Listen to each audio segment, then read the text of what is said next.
Assalamualaikum warahmatullahi wabarakatuh. Perkenalkan, nama saya Oriza Surya Hapsari dengan NPM 2717051107 dari kelas D, Program Studi Ilmu Komputer.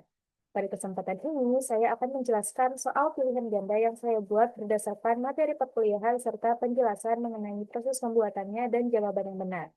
Nah, sebelum itu, saya akan berbagi dari referensi chapter 2 dari silabus sistem pakar. Untuk itu saya sudah mencatat anotasinya. Ntar saya share screen terlebih dahulu.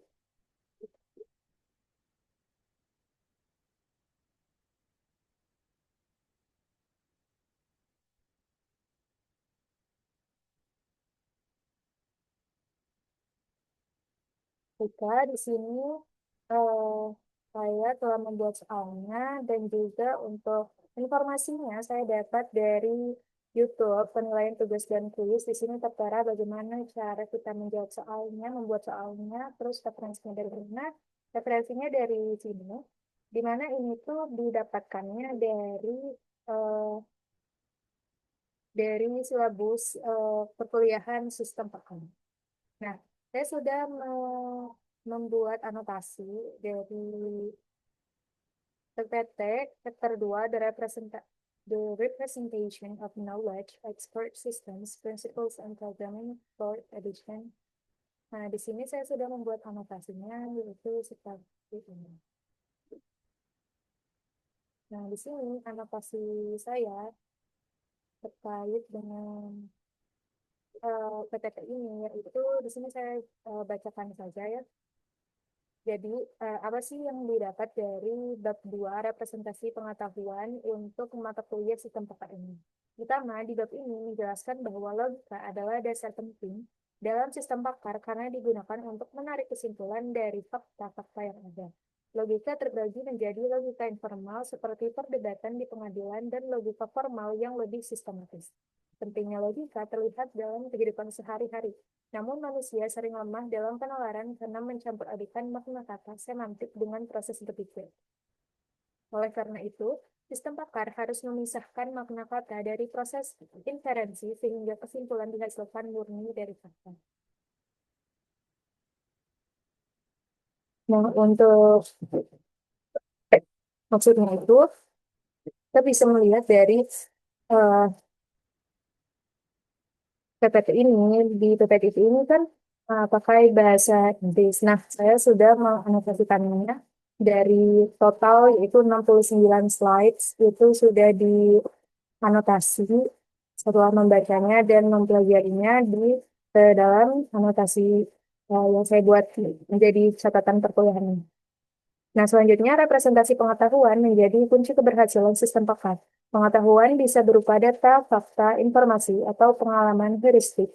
Dalam filsafat, studi tentang pengetahuan disebut epistemologi yang terbagi ke dalam kategori seperti a priori, sebelum pengalaman bersifat universal, a posteriori, berdasarkan pengalaman, lalu ada pengetahuan, itu prosedural, cara melakukan sesuatu. Deklaratif, pernyataan benar atau salah, serta tacit, pengetahuan tak sadar seperti berjalan. Nah, untuk materi yang ini bisa kita perlihatkan dari ini, dimulai dari epistemologi, kategori epistemologi. Nah, di sini kan ada banyak. Untuk yang selanjutnya, tadi kita sudah bahas sampai tacit knowledge. Selanjutnya ada knowledge in rule-based system. Sistem pakar membangun kesimpulan melalui aturan berbasis logika. Dibandingkan manusia yang beralas, sistem pakar melalui inferensi berlapis untuk menghasilkan fakta dari meta-knowledge, pengetahuan tentang pengetahuan. Juga penting, terutama dalam mendefinisikan domain sempit agar sistem lebih efektif. Representasi pengetahuan dapat dilakukan dengan berbagai teknik, yaitu ada aturan, semantic nets, frames, scripts, logika, dan conceptual graphs. Berbagai metode dijelaskan. Nah, untuk eh, yang tadi dibahas itu kita bisa cari di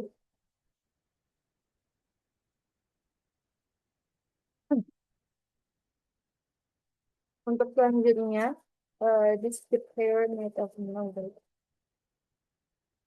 yang saya anotasikan dari berbagai PPT ini bisa dilanjutkan. Itu berbagai metode dijelaskan. Misalnya semantic nets, yaitu not hubungan. Lalu ada friends, struktur pengetahuan kompleks untuk simulasi pengetahuan umum dan representasi logika, seperti silogisme Aristoteles, diagram Venn, logika proporsional, hingga logika predikat. Sistem Poker juga menggunakan tabel kebenaran modus ponens, modus tollens, serta pembuktian formal dengan metode kontradiksi dan resolusi. Nah, dari bab ini itu di bab ini kita akan menutupnya dengan kesimpulan bahwa representasi pengetahuan adalah elemen vital dan setiap masalah membutuhkan teknik representasi yang berbeda. Dengan aturan formal yang tepat, sistem pakar dapat menarik kesimpulan yang valid dari pengetahuan yang tersedia. Nah, untuk selanjutnya, kita akan membahas mengenai soal yang saya buat.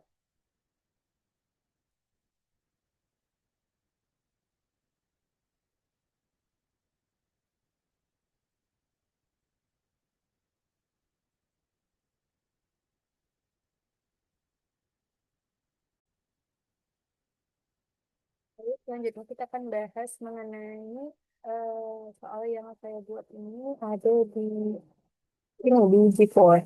Nah, jadi soal yang saya buat yaitu mana dari pernyataan berikut yang merupakan contoh prosedural knowledge?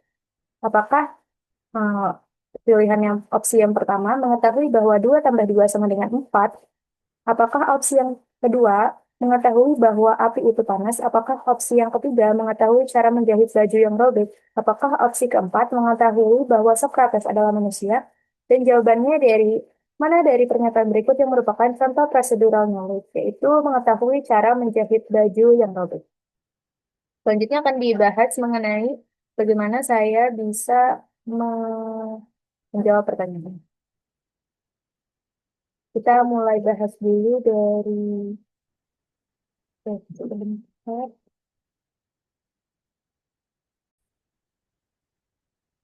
Soal ini, latar belakang dari pembuatan soal ini adalah saya melihat materinya terlebih dahulu, membacanya lalu membuat anotasinya dari PPT yang berjudul Chapter 2, The Representation of Knowledge.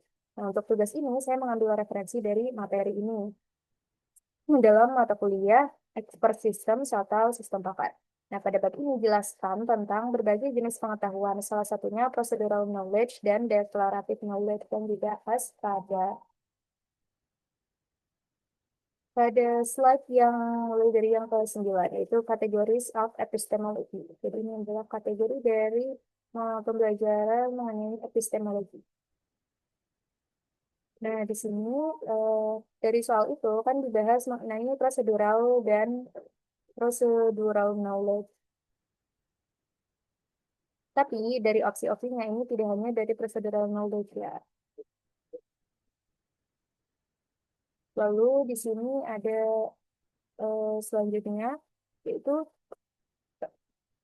saya memilih membuat soal terkait hal ini karena menurut saya, oh yang ini tadi anotasi kita betul saja. Nah, kenapa sih saya memilih soal dari ini? Karena di soal ini menurut saya, perbedaan keduanya sangat mendasar dan penting dipahami sebelum melangkah ke topik representasi pengetahuan yang lebih kompleks. Itu soal ini mengenai procedural knowledge versus declarative knowledge. Nah, ini ada keterangannya bahwa soal ini tuh tentang pengetahuan deklaratif versus prosedural.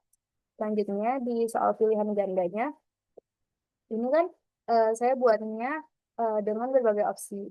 Nah, di mana proses pembuatan dari soal ini, yaitu dalam membuat soal ini, saya mempelajari kembali materi tentang jenis-jenis pengetahuan.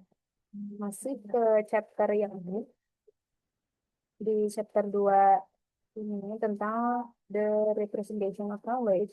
Nah, di situ saya me- mempelajari kembali materinya tentang jenis-jenis pengetahuan, kategori pengetahuan. Lalu ada procedural knowledge yang berarti pengetahuan tentang bagaimana melakukan sesuatu atau disebut juga knowing how. Nah, di sini. eh, di prosedural. Nah, knowing how to do something. Jadi, eh, kita memiliki pengetahuan tentang bagaimana melakukan sesuatu. Contohnya ada fix a watch,